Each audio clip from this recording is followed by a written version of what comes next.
देखिए, यदि प्रश्न किया जाए कि स्त्रियों का यज्ञोपवीत संस्कार होना चाहिए कि नहीं, होता था कि नहीं, तो जो स्त्री यज्ञोपवीत संस्कार के पक्षधर हैं, वो हमेशा यम स्मृति का उदाहरण देते हैं कि यम स्मृति में ऐसा लिखित है कि पुरा कल्पेतु नारीणाम मौंजी बंधन मिष्यते।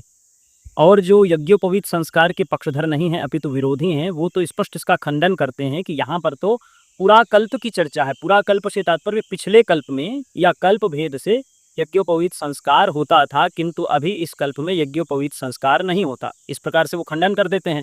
अब इस खंडन का भी प्रतिखंडन किया जाता है। जो यज्ञोपवीत संस्कार स्त्री यज्ञोपवीत के पक्षधर हैं, वो इसका प्रतिखंडन भी कर देते हैं।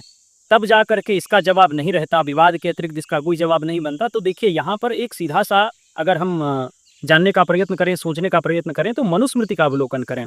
मनुस्मृति में स्पष्ट लिखा है कि वैवाहिको विधि स्त्रीणाम संस्कारो वैदिक स्मृतः, अर्थात वैवाहिक विधि ही अर्थात विवाह संस्कार ही स्त्रियों का यज्ञोपवीत व्रतबंध संस्कार है। ऐसा वर्णन वहां पर प्राप्त होता है।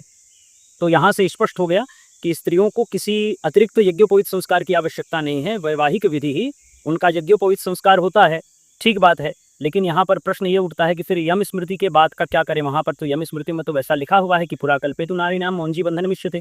तो देखिए, यहाँ पर इसका स्पष्ट निष्कर्ष ये निकलेगा, क्योंकि हम मनुष्य हैं, इस कारण से मनुस्मृति की मान्यता हमारे लिए अधिक आवश्यक है।